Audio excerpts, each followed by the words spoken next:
है जी। अब हम आ जाते हैं अपने असेसमेंट या असाइनमेंट की तरफ। Page number 23। First question is its on page number 23 from your workbook. ठीक है, chapter name is chemical reaction.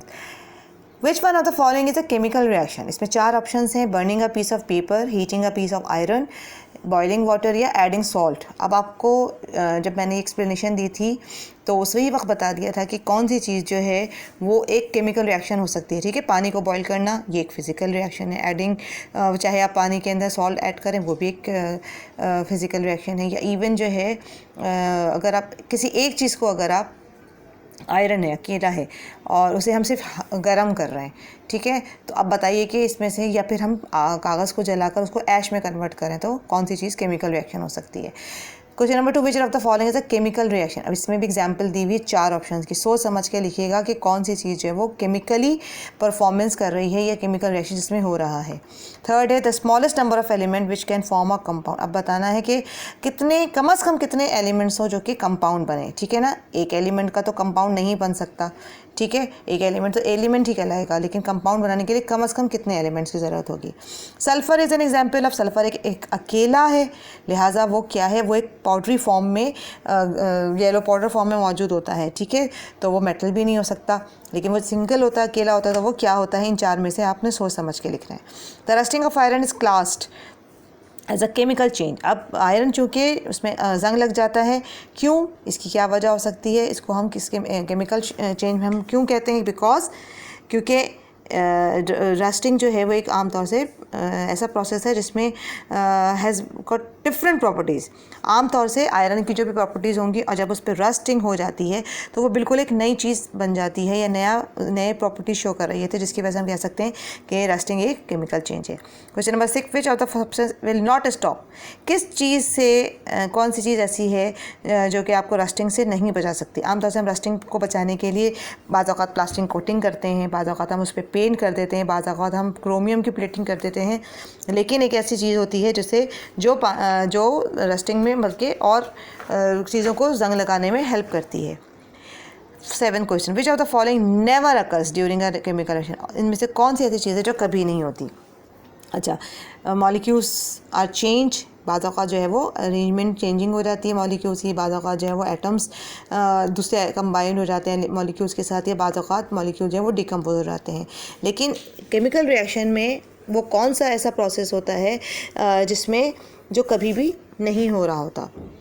Then what is the name of the compound that is formed when magnesium burns. आपको मैंने ये diagrammatically भी यानी equation को solve करके भी दिखाया था कि जब मैग्नीशियम जो है वो ऑक्सीजन के साथ मिलता है तो कौन सा कंपाउंड बनता है। Then a compound containing sulphur, sodium and oxygen could have the formula. अब आप सोच समझ के बताइएगा कि सोडियम का, सल्फर का और ऑक्सीजन, जब ये तीनों चीज़ें आपस में मिलेंगी तो क्या बनती है। ठीक है, आपको पता है कि सोडियम का सिंबल क्या होता है, Na, जबकि सल्फ़र का S और ऑक्सीजन का O। तो अब ये बताइए कि तीनों एलिमेंट्स किस इस फार्मूला में मौजूद हैं। A catalyst is the substance that changes the dash. अब कैटलिस्ट मैंने आपको पहले ही बताया था कि वो खुद तो चेंज नहीं होता, लेकिन आमतौर से केमिकल रिएक्शन की स्पीड को तेज़ कर देता है। 11, when 50 cubic centimeter dilute hydrochloric acid is added to 2 gram of calcium carbonate, जिसकी वजह से एक गैस रिलीज़ हो रही होती है। क्यों ऐसा प्रोसेस हो रहा होता है, बिकॉज सारा का सारा एसिड जो है वो यूज़ हो चुका होता है। Question 12, during a chemical reaction a gas was given of. अब कोई एक रिएक्शन हुआ है जिसमें एक गैस रिलीज़ हुई जिसने लाइम वाटर को थोड़ा सा मिल्की कर दिया। अब चूँकि उसमें एक गैस प्रोड्यूस होती आती है, ठीक है, जो कि वही गैस है जो कि हम जब सांस लेते हैं, जो हमारी गैस लिबरेट हो रही होती है वही गैस होती है। तो सोच समझ के लिखिएगा हम कौन सी गैस को एक्सपेल आउट करते हैं, ऑक्सीजन को, कार्बन डाइऑक्साइड को, नाइट्रोजन को या वाटर वेपर को। Then on page number 25, question 13, which of the following will burn.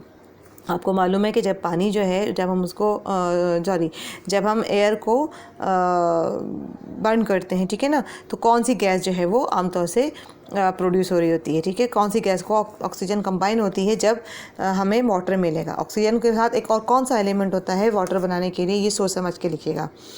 फिर a gas lights with a pop and burn a blue flame, it is likely to be. जब आप कोई भी gas जो है वो पॉप के अंदाज से बर्न होती है तो एक ब्लू सा फ्लेम अगर निकले तो वो आमतौर से हाइड्रोजन गैस होती है।